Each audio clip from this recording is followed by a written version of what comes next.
Yeah, well, on that note, we do have a call. We have Hey! Carlos from Texas, who says he is in the middle of transitioning to atheism, but still has lingering questions. Carlos, how are you, sir? Good. How are you guys doing? Very, very well, Superb, thank you. mate. You say you've got lingering questions and you're in the middle of transitioning into atheism. So the first question I kind of want to ask you is, would you at the moment consider yourself a theist or an atheist? I grew up Christian, and sorry, I'm just getting out of work. I'm driving through traffic right now. So I grew up Christian most of my life. I consider myself a theist. I still kind of do. Like it says, I just have lingering questions. It's just for a while I've been questioning a lot about how my church teaches things and the way they teach the Bible. And I always thought atheism was, as they portrayed them in church, was these people that sacrifice children, all these crazy thoughts, right? And I just started questioning a few things, but anytime I questioned anything with my family, it was just, don't question it, that's against God. So I never did. Yeah, well, hopefully we can help you with that. I would say before we get into the bones of it, if you can pull up over somewhere, please do work, because we don't want you to kind of have anything going toward happens here for the sake of calling us. Yeah, I didn't want to cut you off there, Chief, but your safety is important. Right. No, I'll be fine. It's okay. There's not a lot of traffic right now. So we have, you said you've asked these questions to your your theist friends, church members, family. So what kind of questions have you been asking? One of the things that bothered me as growing up, I would question and they would tell me not to question it, is whenever our pastor or a preacher that they would invite, an outside preacher, would invite to the church, they would always pull out the Bible and they would say, for example, if we go to this book, this chapter, this verse, let's read this part, blah, blah, blah. Now, let's go to this book and this chapter, this verse, and let's read this part. And they would combine 3 or 4 different verses from 3 different books and say, so if you put all this together, what God is trying to say, and I would question, well, wait a minute, why are we combining 3 different books? Why don't we just read what the books say? And they would just kind of shut me down pretty quickly. Things like things of that nature would happen. And so I always thought, is that the way we're supposed to read the Bible? Because excuse me. That is a very insightful way of the thing that you've done there. I mean, questioning the methodology by which we interpret these texts, because this is the thing about the Bible. You can use it to say pretty much anything you like. It is a multivocal set of books. It was written by a lot of people over a lot of time, and it has messages in it that can be construed in many ways. Also, it's written quite vaguely in some ways. So on the one hand, you've got things like the first 5 books or the Septuagint in the Old Testament, where there's a lot of stuff where if you want to be fire and brimstone and down with all this kind of thing, you can. Or you can go to the Gospels and some of the teachings of Jesus, and it's very friendly and cool and groovy and hippie-ish and a little bit socialist, actually. And it's the same quote-unquote book or set of books that are giving you all these messages you can pick and choose. So in terms of what are you kind of looking for now? Like, are you looking for like responses to that now, or what are you hoping to get out of it? Yeah. So my questions, or what I guess what the screen says, the lingering questions is, at the end of everything, because I don't want to continue reading the Bible, if I would ever continue reading the Bible, the way they kind of do it at my church is just like, if I were to completely leave, that side of theism, just in my mind is, what if, it was the right thing or like something of that nature. It's just that what if question. They were right, and hell ends up being a real thing. Well, that's a slightly different topic, and we can definitely come on to that. But I just wanted to quickly go into maybe a couple of things you could try just to see how it works. So they are picking certain verses that have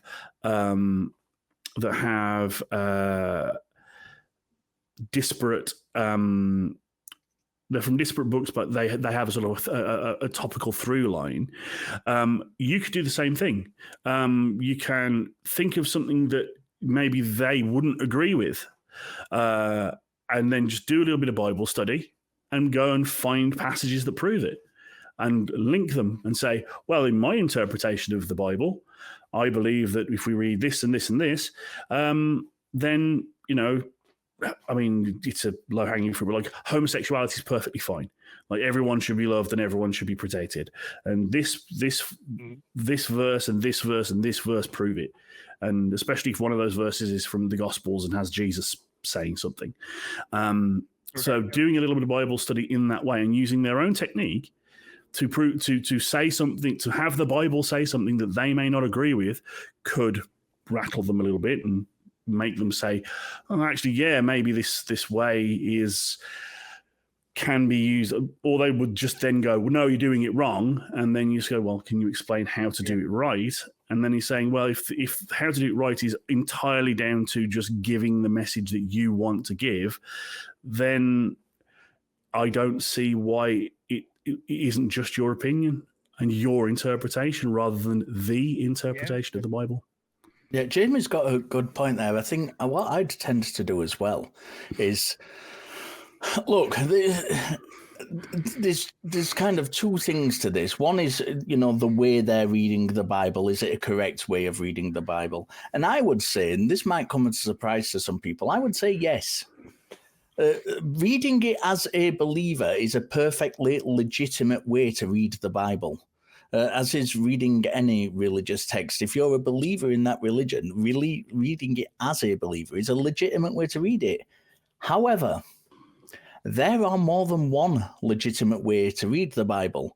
You can read it in the context of history. You can read it in the context of the way it's written, the analysis of the text. You can read it in the context of having a look at whether there are other mythologies. There are contexts of looking at it, of how the Bible was actually written and put together.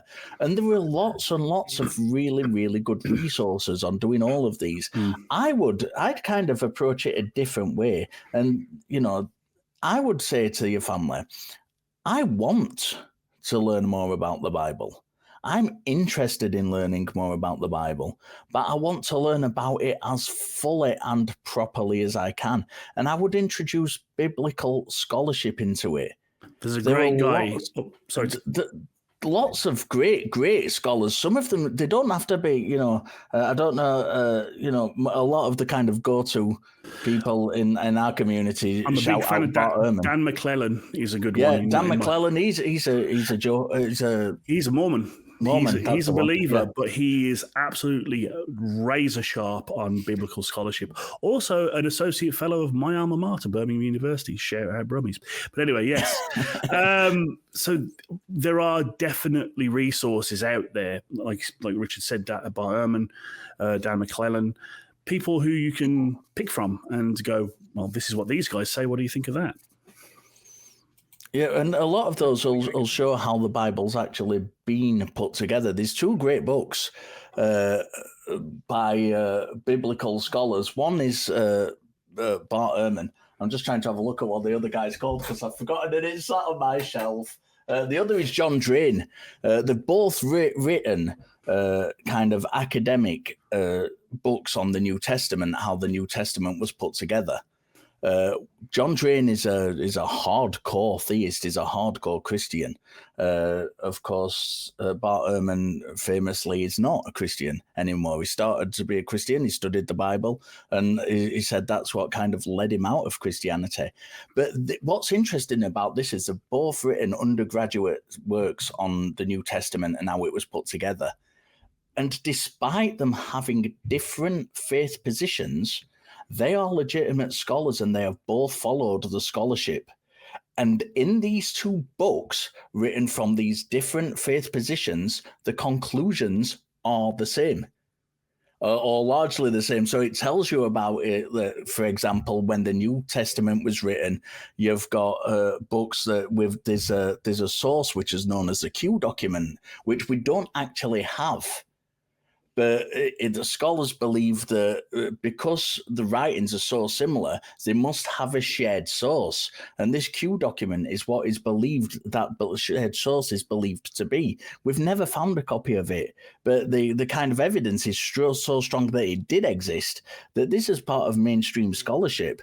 There's lots and lots of ways you can look at how the Bible were formed. If you go to the Old Testament, you can look at the scholarship of how Baal and Yahweh and El were amalgamated. 3 separate gods were amalgamated into becoming the one God of Christianity.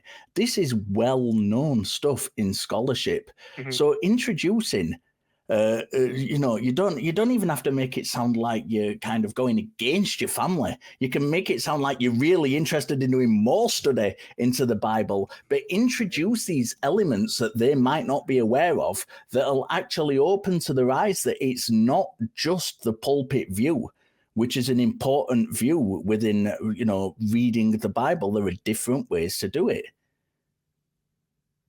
We've talked a lot. What are you thinking, Chief?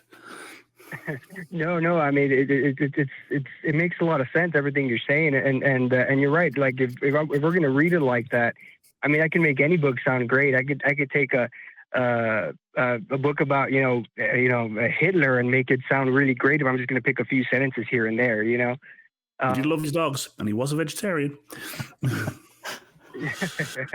It was just you guys in these past few minutes have explained more, or kind of tried to teach me more than my pastor has these past few years. Because anytime I try to bring it up, it's just, I don't want to hear it. You shouldn't question it. Just instead of questioning me here, read Psalms 119 or whatever the response was. Yeah. And it can be easy to sort of fall into the reverse trap of cherry picking bad things from the Bible and go, yeah, well, you read Exodus 21, then blah, blah, blah, blah, blah. But yeah. So it's also worth remembering, Carlos, that I don't know what denomination you came from, but many church denominations have what's called a liturgical calendar, and to kind of avoid, and now this might be me being cynical, but I believe that this is the reason the liturgical calendar was formed, to avoid the really horrendous bits of the Bible. You kind of have a liturgical calendar, so you have a set number of teachings which are repeated over a 3-year period. So you kind of go through these teachings, you go through the liturgical calendar, and you have various other bits of the Bible that you throw in for good measure. And then at the end of the 3-year period, you start it all over again. So it's very rare in a church that you'll not get very rare that you'll get a church that will read the Bible in its entirety. It's just not done. I agree. Sorry. No, carry on, please. No, that's actually that makes sense because in my church specifically, every time we invite a preacher or whatever to come give us a service there at church, I've asked my mom this. Oh, okay, he's going to preach the same thing that this other guy that came a few months ago did. Is the exact same service that he gave, just a few different words here and there, but the Bible verses were the same, and it's kind of the same thing. I've heard the same preaching 5 times each. But yeah, in the middle of me questioning, the way I'm headed, is my mom obviously doesn't like the fact that I'm questioning, and she's talking about it with her sisters, my aunts and uncles, and they're starting to say, well, why is he questioning? We need to pray for him more. We need to take him to more services so he could stop going Satan's way or whatever rhetoric they have. Well, yeah, I mean, it is difficult when you are deconstructing and a major part of your family relationships come through religion. And I'm going to say something here which might lose me a bit of credit among certain atheist circles. Like, we're not specifically here to disavow you of your beliefs entirely. What we want to do with people, especially people like yourselves who are deconstructing, is to just encourage you to believe what you believe for good reasons. And so as long as you feel that what beliefs you currently have are for good reasons, and you are open to the idea of changing them if better beliefs or better evidence or better thoughts come along, that's the best we can ask for. And it sounds like you're already on that path. But I wanted to go back to an earlier point. Speaking of believing for good or bad reasons, one of the worst reasons, in my opinion, is fear of hell. And you mentioned that earlier. Do you want to go into that with us? I mean, yeah, if you have time, yeah. Oh yeah, we got all time in the world, mate. If that's something you want to talk about, then what's on your mind with that? Yeah, so I was actually going to tell you a small story right now. So I had been questioning it for a while, but leaving the church was not one of my options. I'm always thinking, oh, maybe stop paying so much attention to this. Maybe find another church with some other friends, something, right? But then this certain situation happened at my family had a party. One of my cousins had a small party. And my aunts and my mother have always been what I would say hardcore Christians or Catholics. Whatever. One of my aunts is Catholic, the rest are Christian. And my cousin's birthday, the person we were there for the party for, he's kind of an introvert. He likes playing his video games, stays inside most of the time. But I mean, all the rest of the cousins were there. We're playing outside and throwing the ball around, whatever. An ice cream. My cousin was inside playing Xbox at the time. An ice cream truck passes by. All the younger cousins run out to the street without looking into traffic. One of my cousins gets hit by a car, but I mean, the car was barely taking off. It was the neighbor. My cousin kind of fell over, scraped her knee. That was the extent of it. Okay. One of my aunts goes hysterical and says, this is exactly why I don't let my kid have an Xbox. All these demons that come out from the Xbox, and we need to pray. And she went inside and got my cousin's Xbox, smashed it on the floor, and they made a prayer circle around, exorcising the demons. And I just thought to myself, okay, wow. I don't want to, this is ridiculous to me. I don't want to be a part of this. Yeah, that's irrational. Yeah. I mean, it seems obvious from an outside point of view that this kind of thing, that these beliefs are causing harm, destroying people's property for no reason. Of course, there aren't demons in the Xbox, and the reason why this happened was just an accident. These things happen. And so, I mean, yeah, all of them were in their prayer circle, and I'm thinking to myself, no, I'm not going to be part of this. So then I started questioning more, and I ran into this channel, the Talk Heathen and Atheist Experience, and the several channels. And the more I listened to it, the more it just makes sense, because every question that I did have kind of comes up in a conversation with somebody else, and I say, okay, I used to have that talking point. What will they say now? And the way you guys respond, it just makes sense to me, It's just towards the end of it, like I had said a while ago, it's just that, but what if it was the correct, the Christianity was correct? What if? So you've watched the shows. Let me just ask, are you familiar with the concept of Pascal's wager? Yes. Okay, so understanding that if you are afraid of the hell of the particular denomination of Christianity you were brought up in, that is one of a very large number of hells. And Bertrand Russell put it best that a believer should expect damnation as a matter of probability, given all of the disparate and opposing religions in the world. So to kind of paraphrase a talking point that us atheists sometimes say, which is we only believe in one less God than you, and we're only afraid of one less hell than you. So It sounds easy. It isn't. Yeah, that's interesting. It is not easy to let go of that kind of conditioning. It is not easy to deprogram yourself. Some people never truly do. There are resources out there that you can tap into. You may know of them: Recovering from Religion, the Secular Therapy Project. These are all things you can tap into. But do you feel that you're ever going to be able to fight your way clear of that fear? Okay, so what you just mentioned right now, it's because I've heard that before from several of the hosts, that I just have one less God than you do, but I had never heard it put in the way you said right after that, is I just fear one less hell than you do. That I've never heard that before, and that honestly makes I mean, it goes hand in hand. It makes a lot of sense. Yeah. I feel like I can get over the fear. It's just, it hasn't been too long since I started kind of this deconstruction journey, I would call it. It's just those small fears that kind of keep me thinking about, well, just the what if, Yeah, and another method you can use to deal with that, obviously I'm going to go down this route being the scholar guy. Another method you can go down is actually looking at how hell came about, the idea of hell came about in Christianity. And, there were 4 different words for hell used in the Bible. 3 of them are Greek and 1 is a Hebrew word. None of them, not a single one of them, means what the modern interpretation of the Christian hell means. The Hebrew Sheol original referred to a permanent abode of the dead, but in the period of the Second Temple, the definition began to change, so that Sheol became the place where wrongdoers went until the day of judgment. But that wasn't the original meaning. Hades was, in fact, a god in his own right of the underworld. And he wasn't evil, he was benevolent. And the name of the underworld at various times in Greek mythology.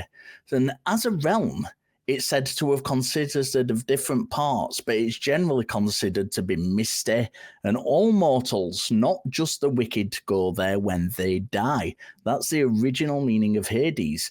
That was later amalgamated with the previous word, Sheol, so in many cases the names became interchangeable.